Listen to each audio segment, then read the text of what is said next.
Dear students, today we have to discuss about the MCQs of osmosis, lesson number 2 solution. This is our part 6 MCQ. Okay, ये topic है किसका दोस्तों? Osmosis का। Osmosis का मतलब क्या होता है? तो दोस्तों हमको पता है when a semi permeable membrane is placed between a two solution having a different concentration, then spontaneous flow of solvent migrate from the solution which have a less concentration to more concentration, either solvent to solution.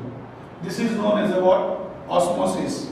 And the pressure which is required to stop the osmosis is known as a osmotic pressure. बराबर? तो ये दोस्तों definition है किसका? Osmosis का।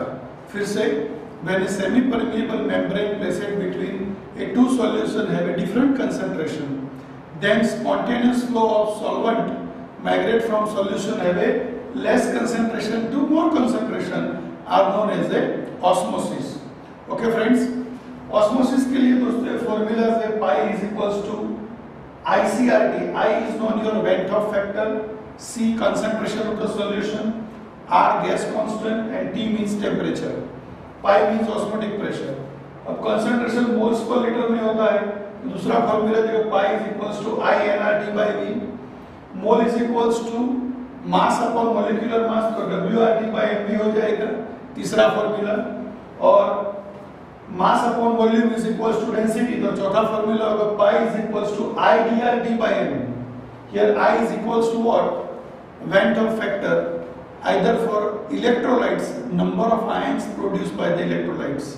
जैसे NaCl है तो I का वैल्यू भी लूंगा 2, MgCl2 तो I का वैल्यू लूंगा 3, लेकिन यूरिया है, कोई भी कार्बोहाइड्रेट है, प्रोटीन्स है, एमिनो एसिड्स है, वो सब के लिए I का वैल्यू लिया जाएगा 1। ये दोस्तों थियरी पार्ट है थोड़ा। और फिर for isotonic solution we can say that number of ions multiply by osmotic pressure is equals to number of ions multiply by osmotic pressure. मतलब दो सॉल्यूशन आइसोटोनिक कब हो सकते हैं?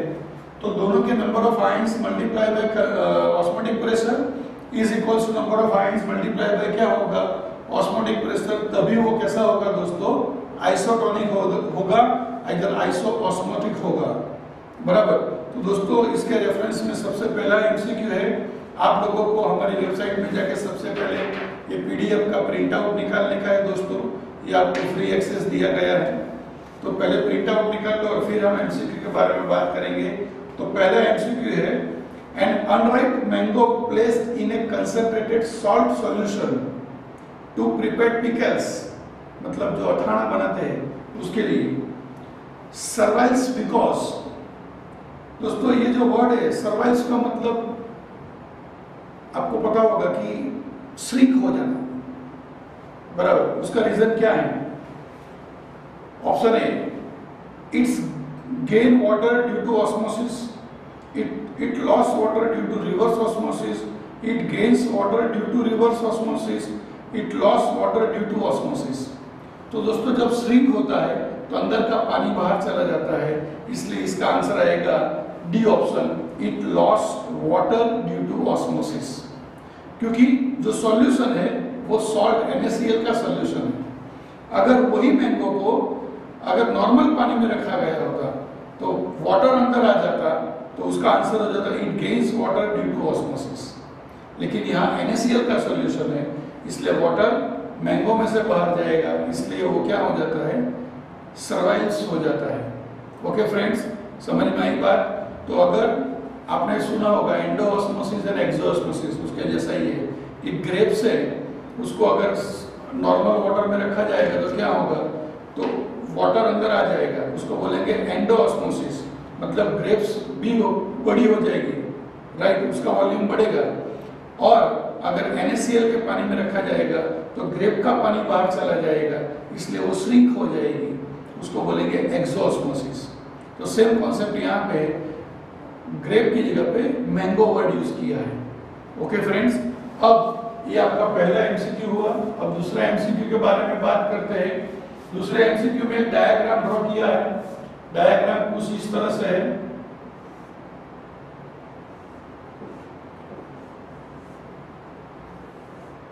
This is the diagram friends. ये जो है लिखा है यहाँ पे SPM मतलब सेमी परमिएबल मेम्ब्रेन, बराबर। यहाँ पे एक पिस्टन रखा गया है और दूसरा पिस्टन यहाँ पे रखा गया है, और यहाँ पे लिखा है फ्रेश वाटर।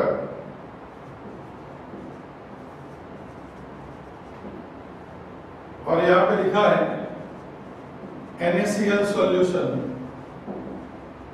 इसको बोला गया है A और इसको बोला गया है B, और यहाँ कुछ ऑप्शंस दिए गए हैं, उसको हमको देखने का है कि कौन सा ऑप्शन करेक्ट है। तो दोस्तों पहला ऑप्शन लिखा गया, water will move from side A to side B if pressure lower than osmotic pressure is applied on piston B। आप देखो पहले दोनों के ऊपर सपोज सेम प्रेशर है, तो आपको पता है फ्रेश वाटर और NaCl, तो ऑस्मोसिस कहाँ होगा? तो from less concentration to higher concentration लिखा हुआ है, मतलब फ्लो यहाँ से यहाँ जाएगा। तो आपको अगर बोला गया है क्या यहाँ पे लो प्रेशर में अप्लाई करूंगा तो ये यहाँ पे ही जाता रहेगा, मतलब ये ऑप्शन रॉन्ग है। दूसरा option, water will be move from side B to side A if a pressure greater than osmotic pressure is applied on B। मतलब यहाँ पे अगर मैं ज्यादा प्रेशर अप्लाई करूंगा तो वाटर कौन सी डायरेक्शन में जाएगा? B to A। दोस्तों ये बिल्कुल सही बात है, मतलब आपका आंसर आएगा B। बाकी के दो ऑप्शन भी चेक कर लेते हैं, C और D। Water will move from side B to side A if a pressure equals to osmotic pressure is applied on piston B। Equal pressure पे नहीं होगा, यहाँ पे अगर प्रेशर बढ़ेगा तभी वाटर कहाँ से कहाँ जाएगा? B टू A जाएगा। और डी ऑप्शन है, water will move from side A to side B, यहाँ से यहाँ जाएगा if pressure equal to osmotic pressure is applied on piston A। मतलब यहाँ जितना प्रेशर है उतना ही यहाँ प्रेशर अप्लाई करेंगे तो वाटर यहाँ से यहाँ जाएगा, वो बात भी रॉन्ग है। ओके दोस्तों, तो क्या होगा? NaCl का वाटर B में से कहाँ जाएगा? जब ये जो मिस्टर B ऑप्शन है वहां पे आप ज्यादा प्रेशर अप्लाई करेंगे। Is that clear? ओके, अब आएगा आपका थर्ड एमसीक्यू, एमसीक्यू नंबर 3। जो तीसरा एमसीक्यू है वो क्या है? Isotonic solution must have the same. Isotonic solution को क्या क्या सेम होता है? सॉल्यूट सेम होता है, गलत बात है। डेंसिटी सेम होता है, वो भी गलत बात है। लेकिन elevation in boiling point and depression in freezing point both are same. मतलब यहाँ पे आपके दो आंसर करेक्ट है। कौन कौन से दोस्तों? C and D both are the correct answer. तो तीसरे का आंसर क्या आएगा दोस्तों? C। ओके, एक फर्स्ट वन का आंसर आया था D, सेकंड वन का आंसर आया था आपका B, और थर्ड वन का आंसर कौन सा है आपका? C and D both are the correct answer. अब हम दोस्तों फोर्थ एमसीक्यू के ऊपर आगे बढ़ते हैं। एमसीक्यू नंबर 4 क्या है? The empirical formula of a non electrolyte is CH2। A solution containing 3 gram per liter of the component exert the same osmotic pressure as that of 0.05 molar glucose solution. The molecular formula of the compound is। तो दोस्तों सबसे पहले आपको for unknown compound उसके लिए लिखना पड़ेगा। तो दोस्तों formula pi is equals to WRT by MV। Pi is equals to what? WRT by MV। या W by V आपको दिया है, कितना दिया? 3 ग्राम्स पर लीटर। तो यहाँ मैं 3 लिख देता हूँ, RT और M को ऐसे रहने देता हूँ क्योंकि मेरे को M गिनने का पूछा है। अब लिखूंगा यहाँ पे क्या? दूसरा फॉर ग्लूकोज सॉल्यूशन, तो pi is equals to CRT, क्योंकि यहाँ कंसंट्रेशन दिया है। कंसंट्रेशन कितना दिया है ग्लूकोज का? तो 0.05 RT। अब बोला है they are the isotonic with each other, मतलब ये दोनों का ऑस्मोटिक प्रेशर सेम है। इसको मैं पाई 1 बोलता हूँ, इसको बोलता हूँ पाई 2। तो पाई 1 इज इक्वल्स टू हो जाएगा पाई 2, मतलब 3RT by M is equals to 0.05 RT। RT cancel हो गया, तो 3 by 0.05 इज इक्वल्स टू हो गया m। तो 3 इंटू ऊपर 100 कर दो, नीचे कर दो 5, बराबर। इसका डिवीजन करो, क्या हो जाएगा आपका 20। तो मोलिकुलर मास आ गया दोस्तों आपका 60 ग्राम्स पर मोल। लेकिन आपको पूछा है दोस्तों एम्पिरिकल फॉर्मूला, सॉरी आपको पूछा है क्या दोस्तों, what is the molecular formula. तो आपको पता है दोस्तों ये formula, molecular formula is equals to n into empirical formula. n की जगह पे मैं क्या लिख सकता हूं दोस्तों, तो molecular mass upon empirical mass into empirical formula. Molecular mass आपका ये 60 आ गया, वो यहां डाल दिया। आपको यहां फॉर्मूला दिया है CH2O, और ये CH2O के ऊपर से एम्पिरिकल मास में गिनूंगा, कार्बन का 12, हाइड्रोजन का 2 और ऑक्सीजन का 16, ये सब का एडिशन करो होगा 30, बराबर। और ये 32 का हो जाएगा 60, 2 को यहाँ मल्टीप्लाई कर दो, फॉर्मूला हो जाएगा C2H4O2। This is your molecular formula. मतलब इसके अंदर आपका आंसर आएगा कौन सा, बी। समझ में आया दोस्तों। Now we are moving towards to the next topic. Now students, we have to discuss the MCQ number 5, and the question is, a 5.25% solution of a substance is isotonic with 1.5% solution of urea, molecular mass 60, in the same solvent. If the density of the both solution are assumed to be equal to 1 gram centimeter cube, molecular mass of the substance will be। मतलब दोस्तों यहाँ पे दो isotonic solution दिए हैं, isotonic solution. तो isotonic solution में π1 is equals to π2 होगा, क्योंकि दोनों नॉन इलेक्ट्रोलाइट सब्सटेंस है, इसलिए I लिखने का जरूरत नहीं है, ये वाला नंबर ऑफ आयंस लिखने का जरूरत नहीं, डायरेक्ट क्या हो जाएगा π1 इज इक्वल्स टू π2। अगर NaCl और MgCl2 होता तो मैं इसका आयंस यहाँ पे मेंशन करता, बराबर। अब यहाँ पे मैं फॉर्मूला यूज करूंगा कौन सा, ये वाला WRT/MV, और यहाँ पे भी यूज करूंगा WRT/MV। ये इसके लिए होगा, यूरिया के लिए होगा, और ये अननोन सब्सटेंस के लिए होगा। इसका आपको W/V दिया है, W कितना दिया 5.25, R और T सेम रहने दो, ये M गिनने का है, और परसेंटेज W/V में दिया है, मतलब नीचे का V आपका होगा 100 ml। W/V मतलब क्या, 100 ml में 5.25 ग्राम क्या है आपका अननोन सब्सटेंस है। तो यहाँ पे 100 ml का मतलब 0.1 लीटर, बराबर। सेम है यहाँ पे यूरिया कितना दिया आपको 1.5, RT यूरिया का मोलिकुलर मास है 60 और वॉल्यूम 0.1 सिमिलर। रीजन क्योंकि उसमें भी W/V दिया है, तो RT कैंसिल है, 0.1 कैंसिल, तो क्रॉस मल्टीप्लिकेशन करो, 5.25 multiply by 60 divided by 1.5 is equals to m, बराबर। तो ये नीचे आप कर दो 100 और यहाँ पे ऊपर कर दो आप 10, तो ये 5 4 15 4 हो जाएगा, एक 0 कैंसिल हो जाएगा, बराबर।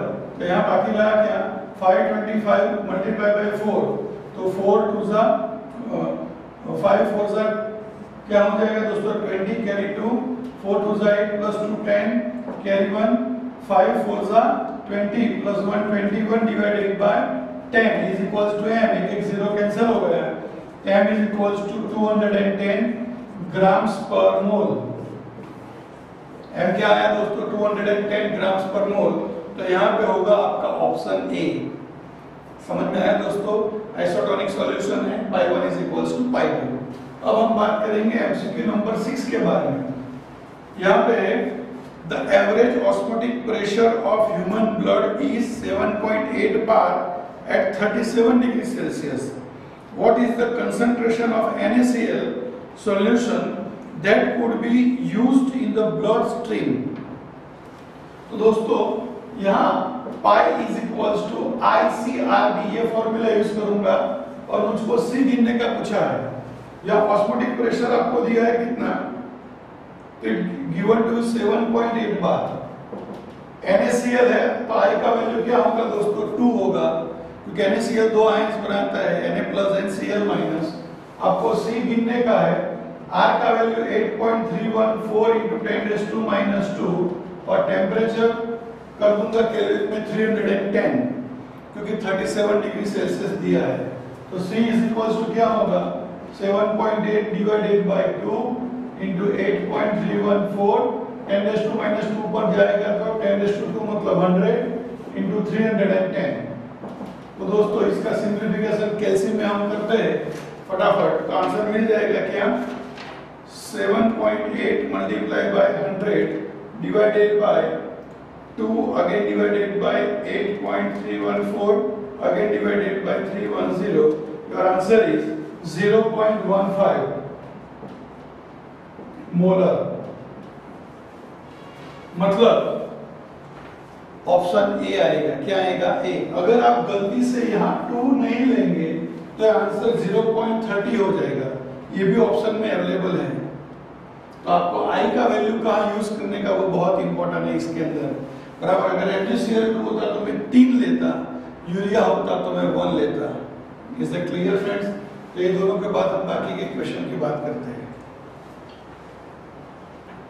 Now students, we have to discuss the MCQ number 7, and the question is solution A contains 7 gram per liter MgCl2 and solution B contains 7 gram per liter NaCl. At the room temperature, the osmotic pressure of options are solution A is greater than solution B, both have a same osmotic pressure, solution B is greater than A and cannot be determined। तो दोस्तों हम गिनती करते हैं आपका जो 7th MCQ है उसके लिए। तो सबसे पहले काउंट करेंगे क्या फॉर MgCl2। तो आपके पास फॉर्मूला है pi is equals to I WRT by MV। MgCl2 के लिए I का वैल्यू होगा 3, क्योंकि उसमें से 3 आयन बनते हैं, 1 Mg + 2 and 2 Cl-। तो यहाँ होगा 3, W कितना होगा 7, R और T को ऐसे ही रहने दो, और MgCl2 का मॉलिक्यूलर मास Mg का 24, Cl2 का 71, तो ये हो जाएगा आपका 95, और वॉल्यूम भी ऐसे ही रहने दो। तो दोस्तों अगर इसका सिंप्लीफाई करें तो 21/95 RT by V बराबर। तो इसका डिवीजन करें तो क्या होगा दोस्तों, तो 21 divided bye 95, answer is 0.22 RT by V। ये हो गया आपका ऑस्मोटिक प्रेशर किसके लिए MgCl2 के लिए। अब हम काउंट करेंगे किसके लिए for NaCl। Same formula pi is equals to I WRT by MV, लेकिन NaCl में I का वैल्यू होगा दोस्तों 2, उसके लिए W दिया है 7, RT NaCl का मॉलिक्यूलर मास होगा 58.5, V का हम V ही रहने देते हैं। तो क्या हो जाएगा दोस्तों, ये दोनों का मल्टीप्लिकेशन हो जाएगा क्या 24/58.5 RT by V is equals to क्या होगा, तो 24 डिवाइडेड बाय 58.5, सॉरी 24 नहीं 14 दोस्तों, 7 2 से क्या होगा 14, तो 14 डिवाइडेड बाय 58.5, तो क्या होगा 0.24 RT by V। तो आप देख सकते हैं NaCl का 0.24 है, इसका 0.22 है, ये आपका B है और ये आपका A है। तो हम बोलेंगे B ग्रेटर देन A। क्या B ग्रेटर देन A मतलब your option is what C। Answer क्या होगा, solution B is greater than solution A। This is your correct answer. Is it clear? और 8th वन क्या है, the ionic strength of A solution containing 0.1 मोल पर kg of KCl and 0.2 मोल पर kg of CuSO4 is। तो दोस्तों ionic strength का एक formula है, वो आपको याद रखना पड़ेगा। I is equals to 1/2 m1z1 square plus m2z2 square plus ... so on। जितने भी कंपाउंड दिए, यहाँ पे आपको 2 कंपाउंड दिए हैं, पहला दिया है KCl, KCl 2 आयन बनाएगा K plus and Cl minus. KCl कितने आयन बनाएंगे? 2। तो ये शुरुआत का कंडीशन K प्लस के लिए क्या होगा? तो यहाँ पे हम बोलेंगे M1 क्या होगा? M1 for K प्लस क्या होगा? तो M1 जो है वो कंसंट्रेशन 0.1 दिया है आपको, बराबर। और उसके लिए Z1 क्या होगा? Z1 ऑफ K प्लस क्या होगा? तो उसका चार्ज K प्लस का चार्ज 1 है, तो हम बोलेंगे 1 का square. Similar M1 for Cl minus and Z1 for Cl minus क्या होगा? 0.1 और 1 का स्क्वायर, क्योंकि Cl का भी कंसंट्रेशन सेम है और Cl का चार्ज माइनस होने को हमको 1 गिनने का, 1 का स्क्वायर। ऐसे आपको दूसरा कंपाउंड दिया है, यहाँ पे कौन सा दिया है दोस्तों? CuSO4। तो CuSO4 में से 2 आयंस बनेंगे, Cu2 plus and SO4 2 minus. तो इसके लिए M2 ऑफ Cu2 प्लस क्या होगा? तो कंसंट्रेशन दिया है आपको 0.2, बराबर। Z2 क्या होगा? तो Z2 होगा 2 का स्क्वायर। ऐसे M2 क्या होगा? SO4 2 माइनस, तो वो वापिस 0.2 और Z2 होगा SO4 2 माइनस, तो हम क्या करेंगे? 2 का स्क्वायर। क्यों दोस्तों यहाँ 2 का स्क्वायर किया? क्योंकि इसका चार्ज 2 है, इसलिए 2 का स्क्वायर किया, बराबर। अगर 3 होता तो मैं 3 का स्क्वायर करता। सपोज यहाँ मैं AlCl3 देता तो मैं 3 का स्क्वायर करता। ओके, तो अब ये सब चीज को हम यहाँ यूज करेंगे। तो therefore I is equals to 1/2 M1 क्या होगा? तो 0.1 into 1 square plus 0.1 into 1 square। ये दोनों आयंस के बारे में मैंने लिख दिया। फिर M2 क्या होगा यहाँ पे? तो 0.2 into 2 square plus 0.2 into 2 square, तो 1/2 1 का स्क्वायर 1, तो ये हो जाएगा 0.1, ये भी आपका हो जाएगा 0.1। अब ये 2 का स्क्वायर 4 को यहाँ मल्टीप्लाई करो 0.8, सेम 2 का स्क्वायर 4, उसको यहाँ मल्टीप्लाई करो 0.8, बराबर। तो 1/2 ये सब का addition 0.8 0.8 0.1 0.1, it is 1.8 divided by 2, your answer is 0.9। Answer is what? 0.9। तो यहाँ आपका ऑप्शन होगा सी ऑप्शन 0.9। ओके फ्रेंड्स, तो ये मैंने ऑस्मोटिक प्रेशर के एमसीक्यू निकाले हैं दोस्तों मेरे एक्सपीरियंस के हिसाब से। आई होप कि आपको मजा आया होगा। इस तरह से दोस्तों ये टॉपिक याद रखने का, ये फॉर्मूला भी याद रखने का, और उसके ऊपर से क्वेश्चन आंसर वो लोग आपको पूछ सकते हैं, बराबर। समझ में आई बात दोस्तों? तो आई होप कि मजा आया होगा फ्रेंड्स। और ये मेरे यूट्यूब चैनल को शेयर कीजिए, सब्सक्राइब कीजिए और एंजॉय कीजिए, और take a good marks in your examination. Thank you very much friends.